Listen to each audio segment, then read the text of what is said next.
what called. Take one. Are we rolling? We're rolling. All right, everybody. Welcome to episode number 3 of the Trauma Illinois podcast. Now, you might have heard, or you may hear in the future, other podcasts being referred to as number 3.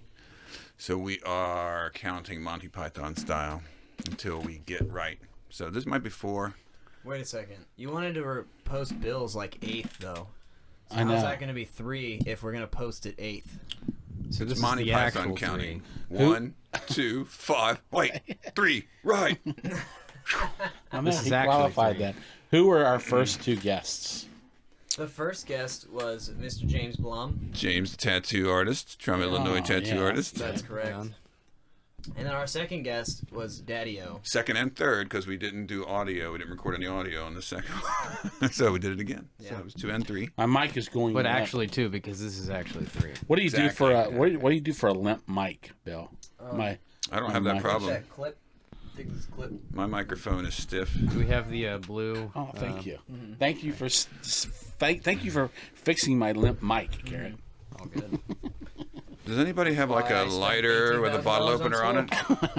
What's that? could've Available learned that on at, YouTube, Trauma Garrett. Illinois. Oh, I don't look at think that. so. That's clever. So it's a lighter with a bottle opener on it. Holy really shit, cool. and it says Trauma, Illinois. Where- There's no free advertisements here. Where could I get one like that? Nothing's free, right, B? No free lunch. You could get one on our online store at www.traumaillinois.com.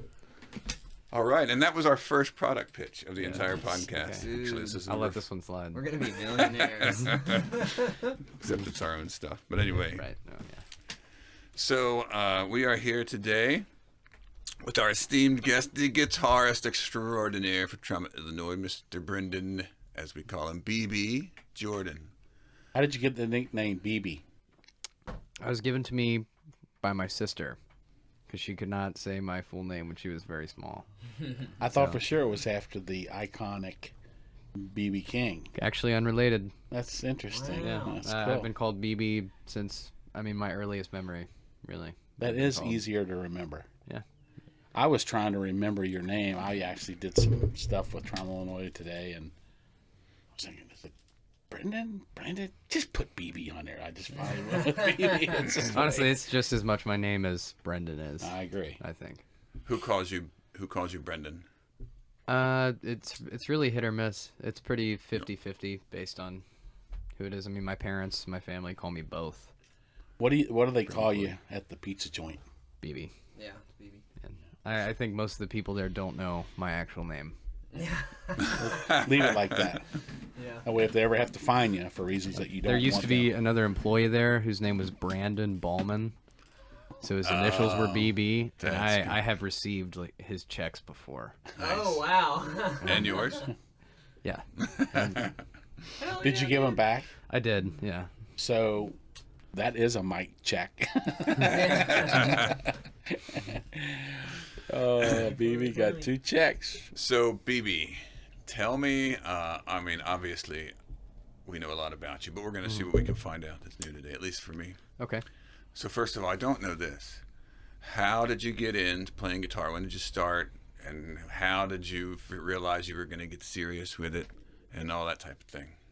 I started playing guitar when I was 7 years old, and I'd always wanted to do it my entire life. Was it your first instrument? Yes. Yeah. I don't know why, but I just always wanted to play it. I always saw these guitar gods, and I wanted to be that from as early as I can remember, really.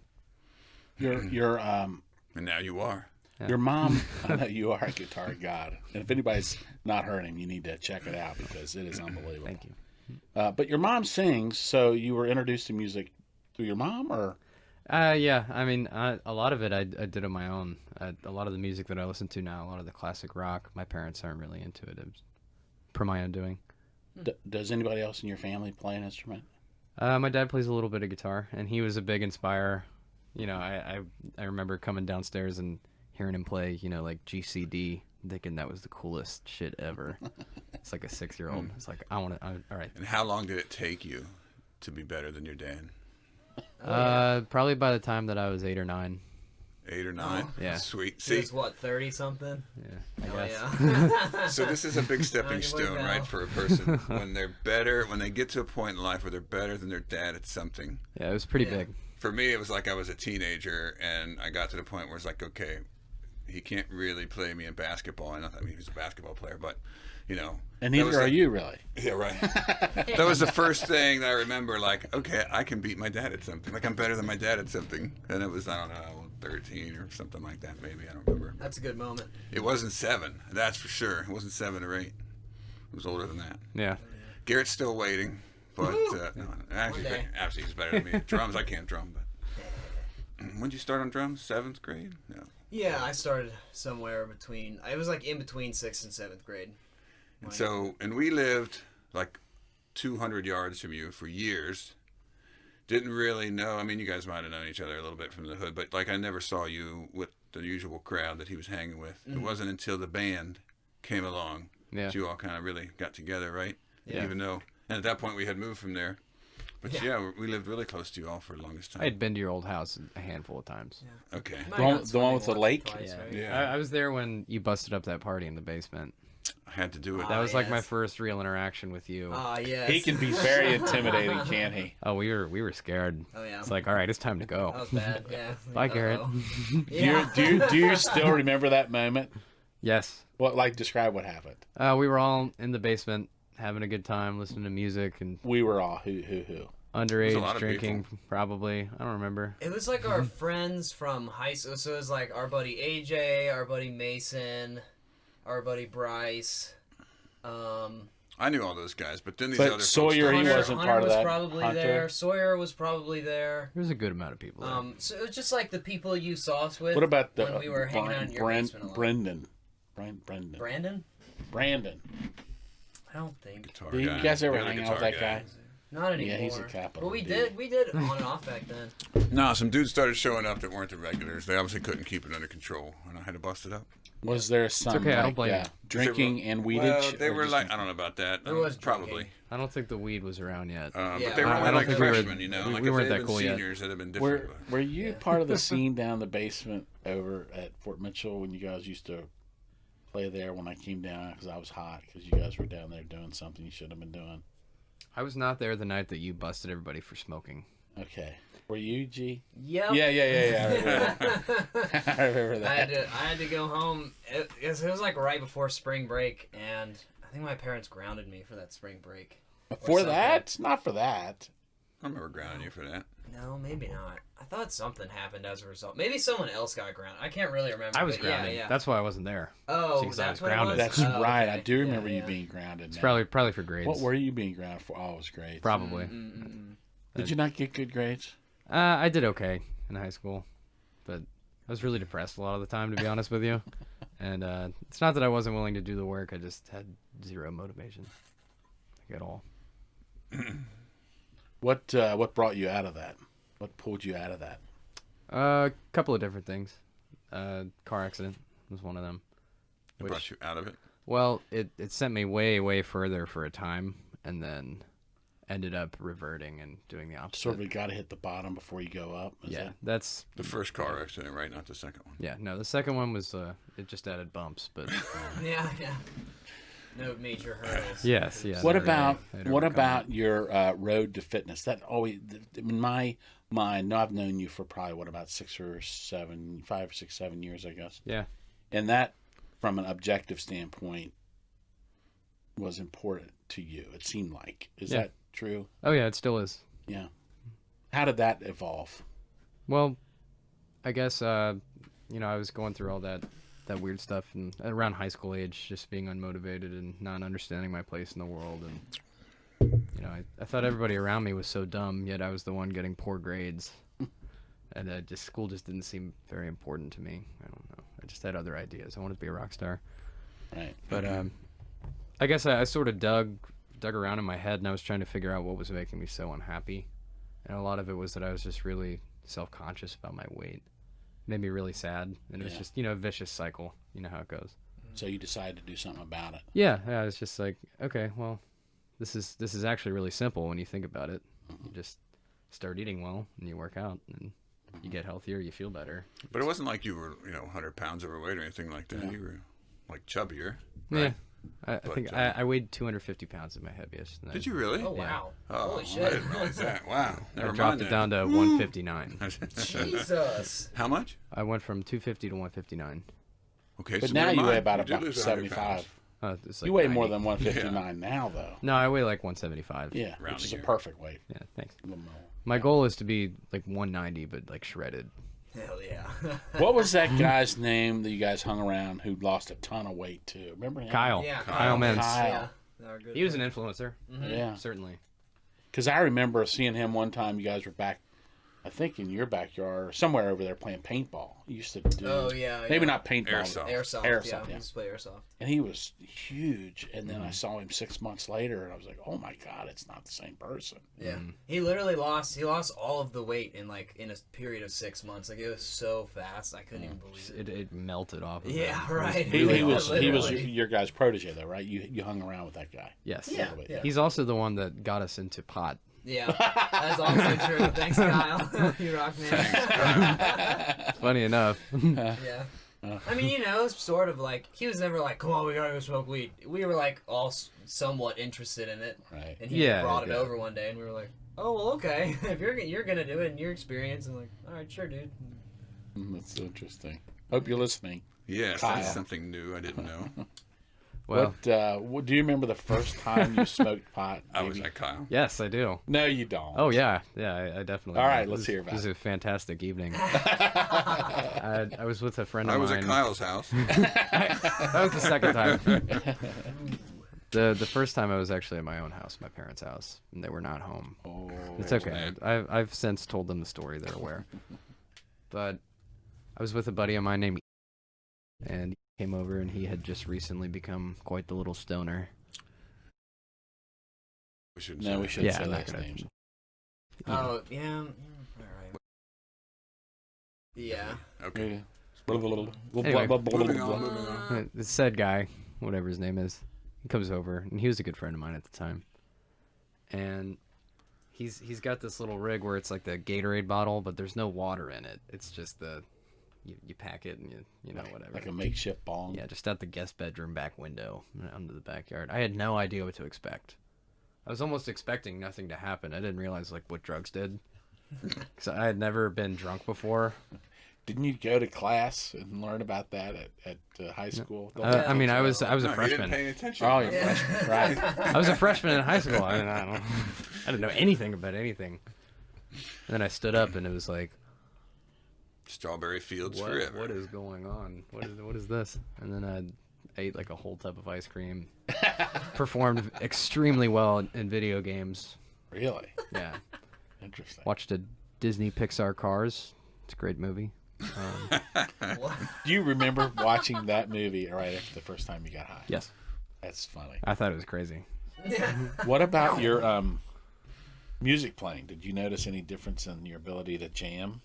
I didn't really start experimenting with that until later. I was never really have been the biggest stoner, despite the way that I look and sound. I've never been a fan of bands, no matter how big or small they are, that are too wrecked to play. Yeah. Sure. Like, I don't think that's cool at all. If you're charging money, you should be on top of your game. I'm not saying you can't have a couple of beers or whatever, but I've seen bands where they just can't get it together, and that's, to me, very disappointing. I've It never is. experienced that personally, where I went to pay to see a band who couldn't perform, but I have read about it. I'm assuming now, as an artist, is there a point where it helps and then the parabolic curve sort of then starts going Yes, down? or- Absolutely. Yes, definitely. Yeah, 100%. And it's very narrow, I think. It doesn't require much to take the edge off. Yeah. But if you go a little too far, it just makes the whole thing really Lazy. terrible. Suck. It's like Yeah. this weird. It's like the there's a moment of like perfect flow and like perfect synergy between mind and body in a performance, and like going too far in either direction can disconnect the two. You'll like maybe be too far in your head, or maybe your body will be out of control because you're too drunk or whatever, and like and that is when problems arise. You're like, oh, I can't, like, you know, you feel like you're in two different worlds. Can't get it focused. Yeah. I've dabbled, you know. I've had a couple performances where I was like, okay, I definitely drank too much before this one. It wasn't bad. Yeah. But I could feel myself. I had to focus really hard, and it was a lot less fun because I had to. It's like that when keep it together. when I'm in court. Yeah. I'm just kidding. Yeah, right. Same thing with Your the Honor, I'm leaves. sorry. I've just had a little too much. I went over that sense of synergy. But yeah, the right amount, it takes the edge off, and it just makes it that much more fun. If not, just playing sober is very fun too. Yeah. So you don't have to worry. Well, for a while we were doing the Jack Daniel's honey shot before the show, Yeah. right? That was a good. That's a good, yeah. It's good. not so much. It's like a ritual, right? Yeah. Like, No, one shot take a little is. edge off. Yeah, right. One shot is easy, you know. It's just... And then what would happen is you guys would take the brand new bottle that had 4 shots down, and the next time I see it, it would be like we'd have this much left, and no replenishment. I'd have to get in. Kind of like when we were on tour, buddy. KJ, and you took my whole bottle of Grey Goose and finished it off on day 1. Not that I'm bitter about that. He was. That only How many- happened a year ago. I know. And I'm still 2 years thinking ago. about it. Yeah, And he yeah. still remembers it Oh, like yeah. yesterday. I know what to get him for his birthday now. Mm-hmm. That would be Scott Motherfucking Munger. Grey That'd be Goose, some good baby. karma for you. Was it Grey Goose or tequila? I thought it was Grey Goose. tequila. No, it was Grey Goose. I bought this giant Boy. bottle that I thought was going to last the whole tour. Like, just I didn't want to be in the RV all drinking all that beer. Oh, you know, it Munger, fills that's you up, what it right? was. Yeah. So I was like, I'll sip some vodka cranberries. And it'd be a little easier on it. And yeah, day 1, man, in Birmingham. Day 2, and you and Scott had a. I'm Well, over there hanging lights, busting my ass in that 900-degree hole that we played in. Remember? Which one? The one I with no know. air conditioning, the Nick. So, can we have- Yeah, the It was a Nick. cool kind of bar, you know, vibe, but it was hot and it was old, and it was really hot. Wait, and the one in Alabama? Is that what you said? Yeah. Yeah. Yeah. Okay. Yeah, I remember. It was a It good was show, very hot. and it was a cool kind of venue. Although we ended up we couldn't use half our lights, but That's where we met Garrett Payne. so that's That's when. right. Yeah. Yeah. Shout out Garrett Payne. He's Yeah. a great Garrett guitar Payne. player. He's fantastic. Yeah. We who, follow him on who's he Instagram. playing for? He played in one of the opening bands. The I can't remember It's what like they're that called. jazzier sort Smoking of. in the Bandit or something like that, Yeah. right? Yeah, Is that it's it? something in the Bandit. Yeah. Yeah, that's correct. Right. I Something think it like was that. called Smoking in the Bandit. Yeah, yeah. I His vaguely- biggest takeaway. He I was was an looking awesome, at him. fantastic guitar He's player. so good. I like those guys. It was a good band. Shout out to y'all from Cincinnati. Maybe we'll see you again. We tried to come through, and we got COVIDed out this whole year like everybody else. But anyway, Yeah, that was a Munger night because I vaguely remember that evening, yes. and it might have had something to do with that great big bottle of Grey Goose, which I'll never forgive you for. Forgive me. We should have never brought that. Clearly. The this would be a perfect time to play Ronas. because Oh, we're gonna get a copyright flag. you It's our song. going there and sweating your Kanatskis off and doing lights and all that was a certain kind of stupid because I was the one back there drinking your vodka I know you with guys, your friend. You guys rolled in like rock stars, all lit up with their glasses on, and I'm in here, sweating, working I know. for lights we couldn't use anyway. We didn't even Nerd. tell you half of what I happened. don't like venues should be able to handle a smoke machine. You'd be surprised how many venues can't handle a smoke machine. I was like, come on, man. Now, is that like a smoke machine or a smoke machine? What kind of shows are you trying to run if you can't even hold a venue without a smoke machine? I don't know, With a well- smoke machine, rather. That one. So I've blown out 3 circuits at venues. So I'll give you the lowdown on that. Okay. I blew out the Nick because I didn't know you couldn't do smoke machines, and so I turned it on. Smoke machines pull a lot of amps, a lot of juice. They're like 1,400 watts each, and I had 3 of them. And yeah, we blew out their circuits. And then I blew out Fort Mitchell Country Club once because we were just jamming, like stringing it Crazy, together from yeah. outside.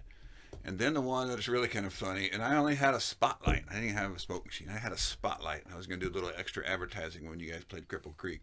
Which KJ is like one of the main guys for this. So I'm like, well, we're going to have the spotlight like with their name. It's got their name over it. So this will be some cool advertising, whatever.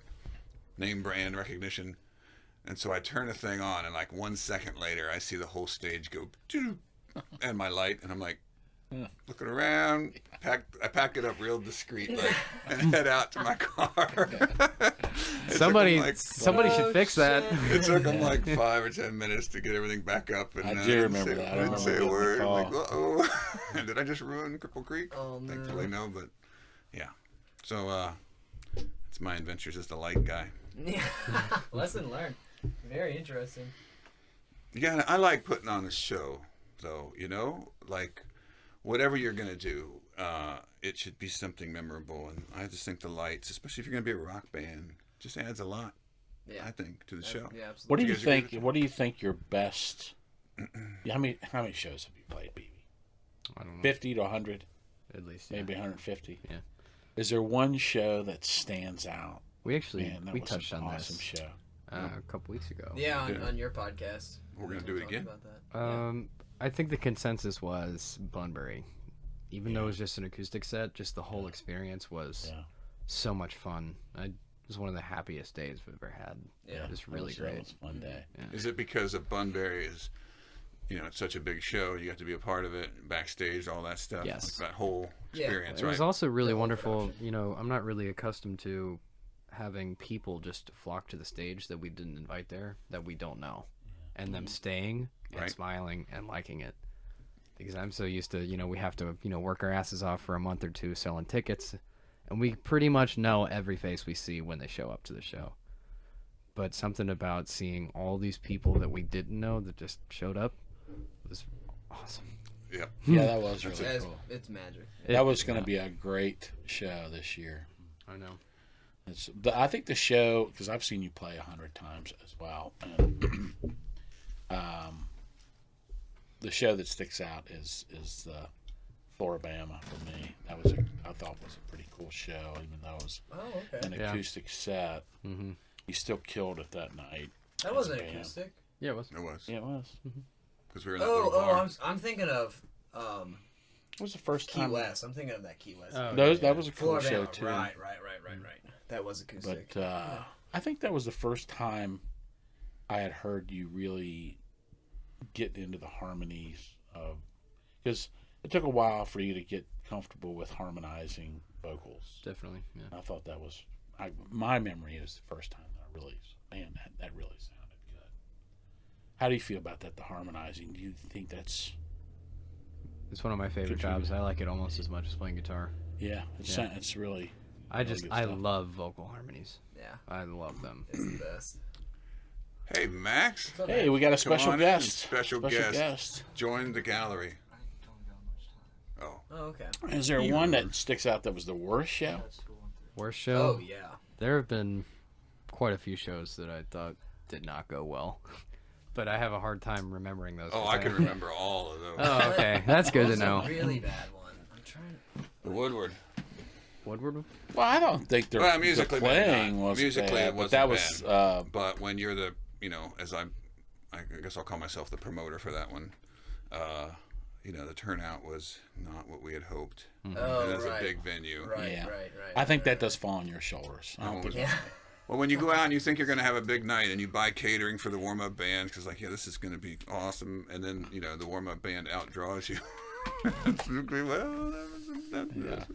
Well, I that remember one that really week stung, leading- and I didn't have a good night that night. I was a little mad, not at anyone in particular, just the general disappointment. If it set helps, in. I had a lot of fun that night. I know. I thought it was the band did a good show. Do you remember Yeah, all the band- white, the light it was a good things? show that way. Yeah. I had fun. That was the night that I had Ethan fun had on the stage, pixel yeah. grid.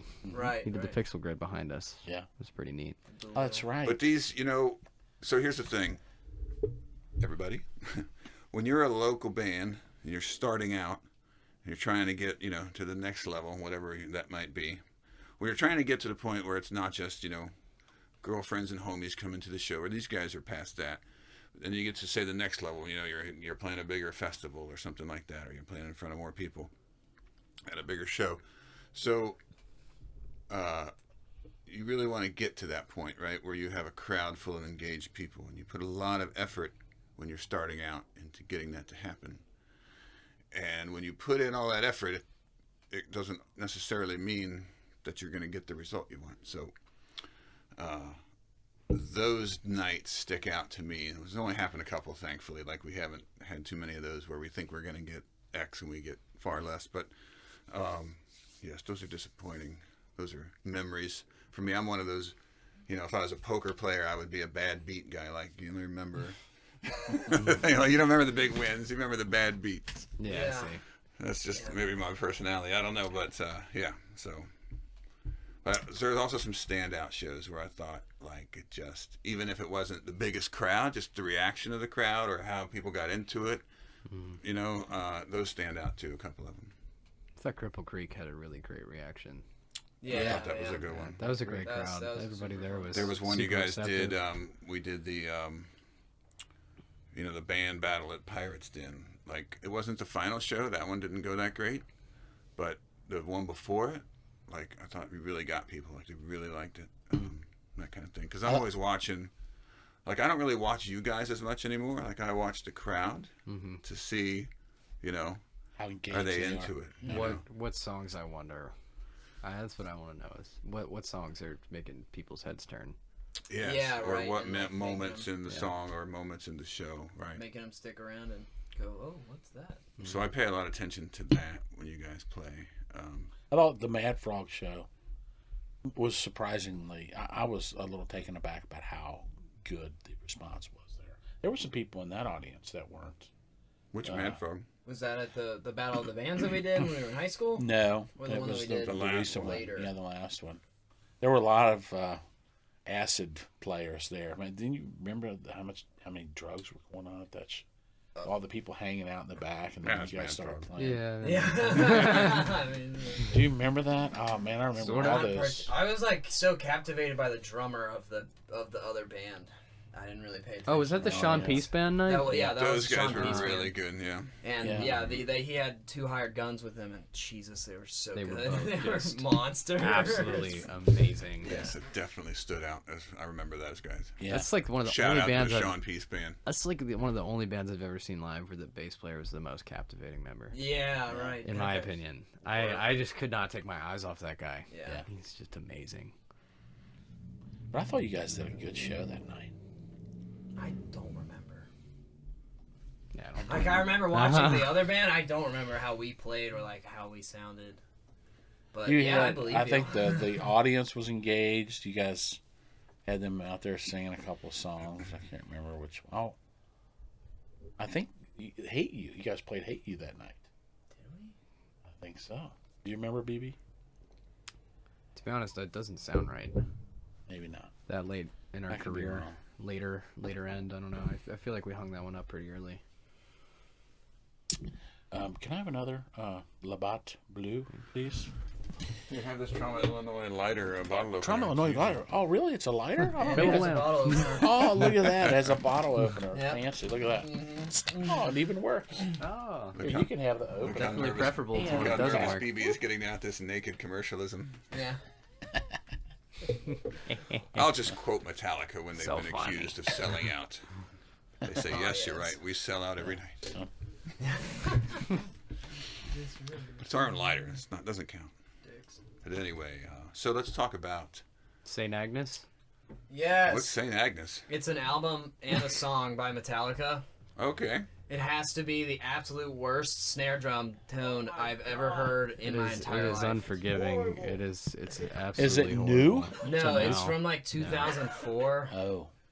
or it's something in the early 2000s, but it's so bad. Like I don't know how. God, man, it's shocking. I don't know how to describe it. I'm not doing it justice right now. They must have run out of money But, for their producing. You can't hear anything over the sound of this horrible king. It's like, oh.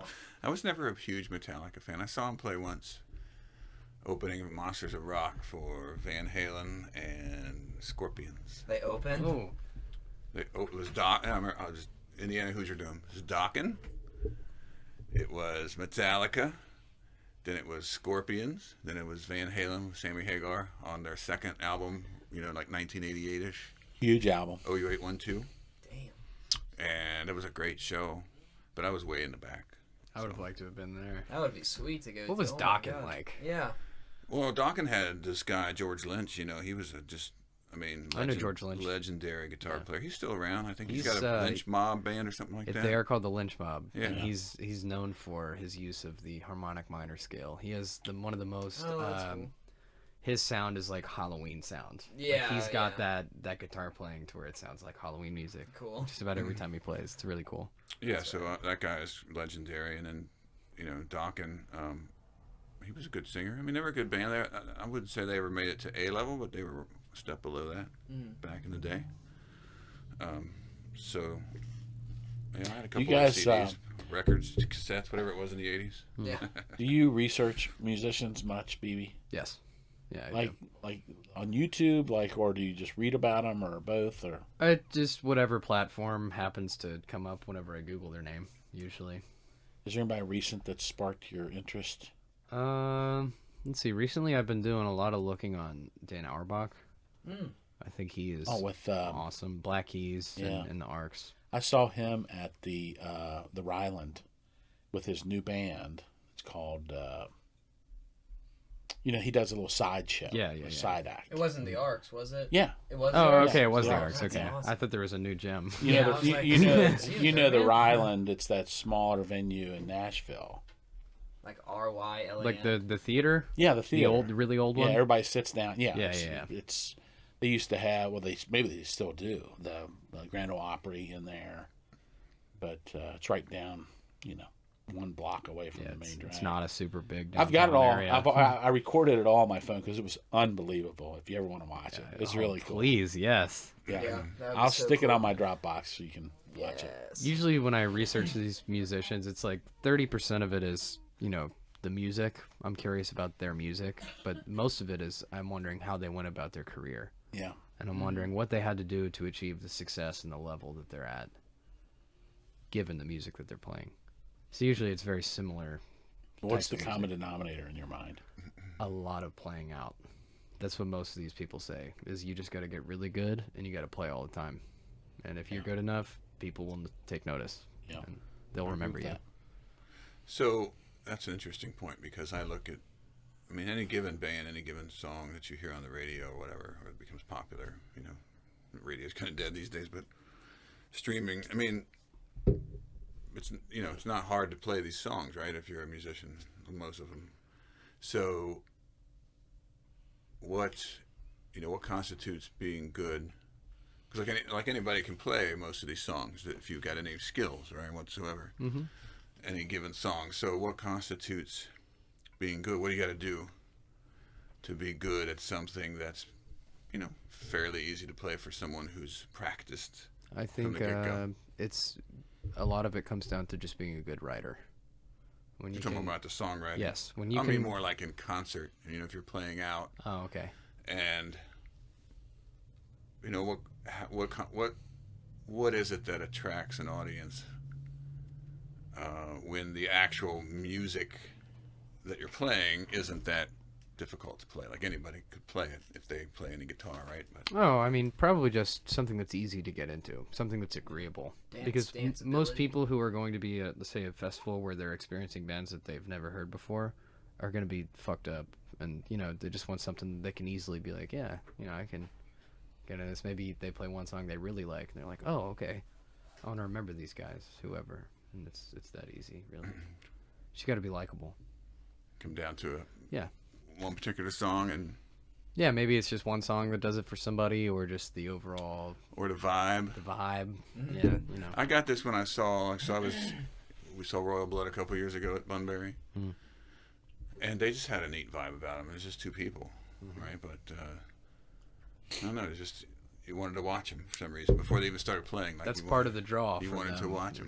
Yeah. Wait, he's only playing a bass? What? Right. Okay, I have to hear this. There's some mystery. Well, the drummer guy had a little bit of, I don't know, it seemed like a John Belushi quality to it. We had a big yeah. thing of liquor right by Just his one bottle of drums. Patron. Yeah. And it was just like, okay, well, this could be interesting without even hearing him play yet. And then they did a killer set with just two people.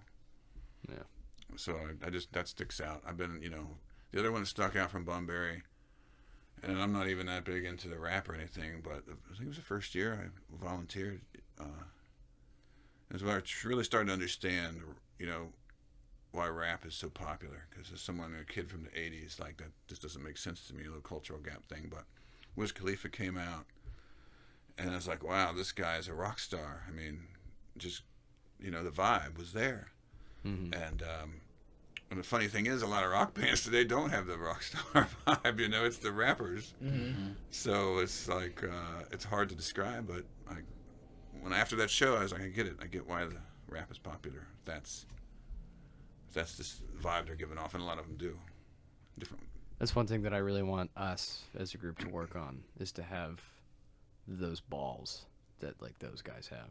Mm-hmm. That's why people are taken away. It's like, he's just out there. He doesn't give a shit. He's just smoking a blunt. Well, yeah, he came out with the big doing his weed thing. on. Yeah. Right. Security comes up to him. This It's whole just shit. 2 middle fingers. It's like, I'm gonna keep doing my set. Well, it was funny. He came out, and I'm standing. I was running the handicap ramp that night, and I'm standing next to 2 Cincinnati policemen. I'm just thinking, well, if anybody in the crowd did that, you all be cuffing him and stuffing him. And there's the Yeah. guy on stage. Of course, he's not going to get. What are you hauled gonna do? He has a whole mob behind him. Right. It kind of struck me as funny. Yeah.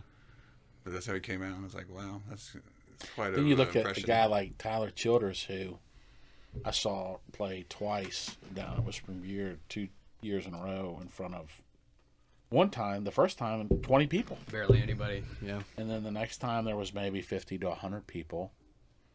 And then 2 years later, he's, opening for Neil Young in Mexico. And now he's selling out everywhere. I think he in particular is somebody who, when I listen to him, he makes me feel. Yeah. His songwriting. That's a very special thing when an artist can do that to somebody. When they can really just get emotions out of you with their voice and their words. It's really beautiful, and he has that quality about him.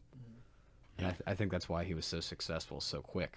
It's because Well, wasn't that people quick? heard I him mean, he'd and- been playing since he was 15. If you go back and read about him, he'd been playing for about 7 years. So it takes about that long, I would say, to be refined and to really get it down. I think that's a quote. It's like, it takes 7 years for someone to be an overnight success, or 6 Right. years. That's a statement that some big person made once. Yeah. Yeah, I definitely think there's something to being able to like crack open someone's emotions like unexpectedly like that. There's something like What is it about Yeah, his voice? hauntingly It just beautiful, you yeah. hear it and you're like, you get butterflies in your stomach. yeah. He's one of those guys. It's wonderful. He's like Jim Croce. I also am always sort of juggling this idea of like how much does being popular have to do with continual success? Like, do people like Wiz Khalifa go there because that's just where everyone's going, or I mean, obviously there's a large percentage of them that are just like giant Wiz Khalifa fans, and that's why they're there. But like, I wonder to what extent there's an additional crowd or additional audience just as a result of A crowd draws a him crowd. being popular, right? Yeah. Because people are like, oh, look, something cool must be going on over there, so I'll head over there. Well, it's like I think that particular Bunbury too. That was like rap day. They had a whole day of rap. Right. So a lot of rap fans were there anyway. But But you can sort of extrapolate that into streaming as well. Some of these artists like they'll make like one video or something and then start to get big, and then they'll sort of go like through 2 humps of fame. They'll go through like the first one where they hit the viral video and start racking up like hundreds of thousands of views, and then something else will happen and they'll start reaching millions. And you can sort of track that with a lot of like in the last 5-6 years of artists. It's happened to many people. yeah, I mean and you've also seen the opposite, right? A lot of they'll get a big giant hit, and then nothing else ever comes of it. Yeah. Or a viral moment, and then it just doesn't go anywhere from there. Do you guys know? I don't know if this. So there's 3 songs that broke the charts for longer than a year. I think it's 52 weeks, and it's sung by the Beatles. Yes, It's something I by Justin confirm that that's how Bieber, many weeks. and I believe Old Town Road broke that Oh, record as well. Goodness. Last year, 2 years ago, when that song came out. I don't know the song. I'm not sure. You're not missing out. What's it called? What is it? Old Town Road, Oh yeah, who did that? Lil Nas X. Yeah, yes. Is it Lil Nas X? Yeah, because there's a guy named Nas. There's a different rapper, an older guy named Nas. So this I don't know guy's the name song. is Lil Nas. LIL space NAS space X. Yeah. Wow. But yeah, I can't remember if that's true or not, but I think that I'm It's pretty like sure Elon Musk's next baby's name. Yeah, right. He also, I think, had the most, something like the most popular or the most received song of all time. I think he might have broken the Beatles' previous record. Like, I think more people have heard that song than any other song ever. That would be a travesty. Something like that. I don't exactly remember what the title was, but yeah. Well, Joan, I guess you could say it's more famous than Jesus at this point. I was the Old watching. Town Road. You guys ever see the show Ridiculousness? Yeah, yeah. It's a good show. Justin Bieber was one of his first guests. Was he like 16? Yeah, That he show's was. pretty He was old, like yeah. 17 years old. Yeah, yeah. And he introduced him. He said, "Now this next guy, he's more popular than the country that he hails from." And he got him on there, and he said, "Now, Justin Bieber, do you think that you're more popular than Canada?" And he said, "I don't know." He goes, "Well, I guarantee if you go around the world, people say, have you ever heard of Canada?" They're like, "I don't know. Have you ever heard of Justin Bieber?" Ah! Yeah. And he started very innocently, just No playing YouTube videos, and he got found by wasn't he a YouTube Scooter guy? Braun. Yeah, he Found got by Scooter found Braun. by Scooter Braun off YouTube. Yeah, just Yeah. posted videos of him singing in his like living room and stuff, playing guitar. Now he gives back. Like if he tags you, then you're gonna be a hit. Like that girl, I showed you guys the girl that he just found recently. It was huge. I can't remember her name now. I know what you're talking about, but I don't remember her name either. I'm not sure.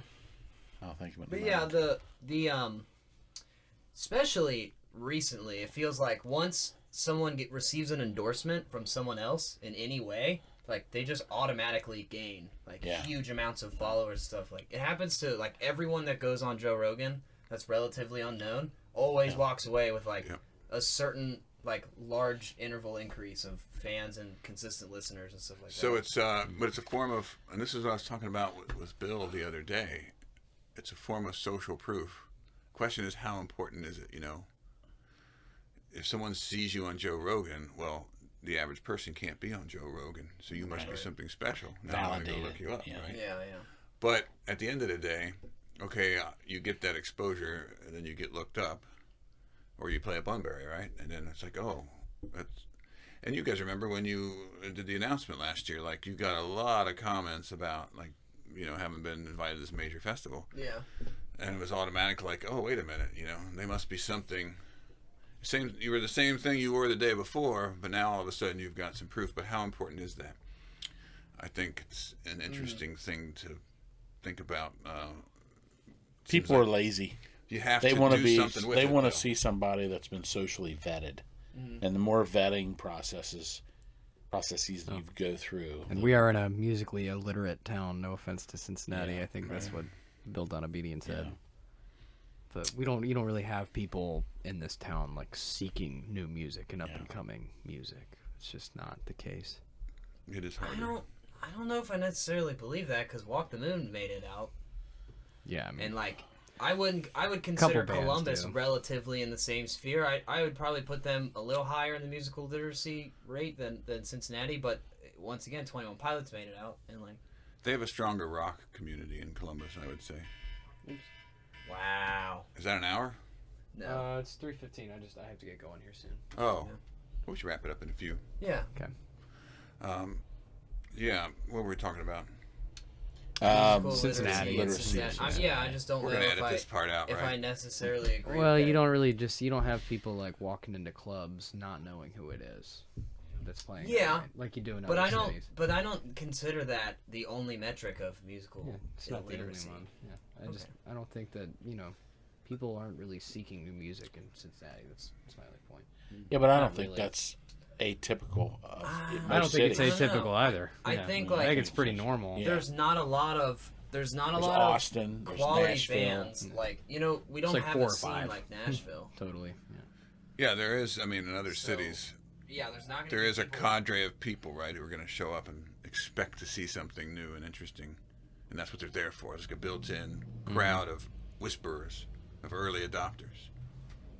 Not as much, maybe. Yeah, here. but there's a couple places around here. You go to Urban Artifact. People go there to see unique musicians.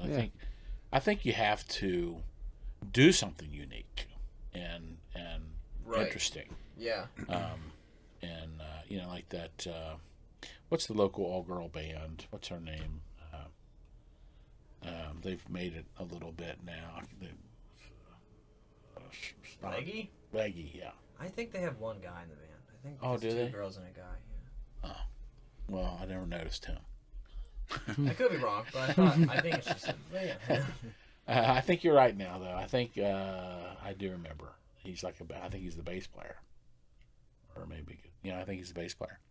But they have an interesting look. The band with the sitar, the dog. That was an interesting. They got a Tiny Desk concert. Yeah, and I saw them play in front of 5 people at Whispering Beard. They did a side. They didn't even have a main stage act. They did a little side act between the acts, and they switched stages in a little spot about as big as this room. Wow. That's super cool. Yeah, And that's he awesome. was, just up there doing the same thing he's doing now. No different. Mm-hmm. But it was an interesting sound. It was unique. But I think, personally, what you said, the very first, when Bill asked you the question, like, what is important to you as a musician? Like, what do you think strikes a difference? And you said the writing. And I don't know how many times I've heard it from people that you guys have consulted with. What's the thing they always say? Write. It's the music. Yeah. Just keep writing songs. Just keep writing songs, because That's you're gonna exactly what Bill you're gonna Donahue hit told us, too. something one of these days. Like the Walk the Moon. You brought them up. The song that Anna's Shut son. Up and Dance With Me. No, Anna's son was the Anna's one Son that was got the them That through. one put them on a bit, Yeah. but then that was the Yeah. mega hit. Well, Shut Up and Yeah. Dance was the mega hit, but Anna's Son is what got him signed. And then that one, the band that I'm not really a big fan of now, but I went and seen him now twice. The guy with the great voice, they try to sound like Led Zeppelin. Are you talking about Greta Van Fleet? Greta, I can't even remember their name anymore. They've totally let me down twice. Seen them live Really? twice. You didn't like it at all? No. Yeah. Maybe 1 or 2 songs, and then the rest of it was very flat. Hmm. Very uninteresting. And I think that they have a short life. I really do. They're already starting to wane. They got a horrible review when they did Saturday Night Live. They did Saturday Night Live. Oh, wow, okay. I didn't And see that. if you read about that, they were rated by almost everybody as the worst act of the year. Oh no. Oh, wow. Poor I know. guys. Yeah, I know. That's rough. Yeah. That was harsh. Well, I don't know. Perhaps it'll be a learning experience. And Yeah, I hope they do well. Come I mean, out. But that's, something, I do yeah. too, but what was the song that they had? That Highway Tune. Highway Yeah. Tune? That was the Highway one Tune. that It's a great absolutely song. just exploded. yeah. Yeah. They really haven't come back with anything since then, I don't think. But They did an EP with that song on it, and then they dropped the full album. And then they did another album after They that. did a second. Yeah, so they have they had the original EP, then they added 4 more songs to make the first album, and then they came out with a whole new album. Right. Okay. But yeah. nothing on that one really hit. I didn't Yeah. like any of it. Yeah. It was bizarre. I saw them in an intimate setting up in Chicago, too. They should take like a year off and just like regain who they are and But right. creativity, They're coming man. out with something shortly, I think. Yeah. Oh really? I'm looking forward to it. I feel like they're probably getting choked by their label. Yeah. Yeah, Money making machine. Yep. I mean, they've been headlining and opening for Metallica. Where they were going to. I think that got COVIDed, but in South America they were opening for Metallica. South Okay. America. They should open for AC/DC. Hell yeah. Pretty cool, yeah. Yeah. With Axl Rose as the singer. Sure. So you guys want to wrap it up here? Yeah. Let's wrap it up. All right. Well, session number 3, 4, 5 in the books, Whatever it takes. and thanks everybody. See you next time. Yeah. Peace out, everyone. Thank you. So Thank long. you very much. Cheers. Please do.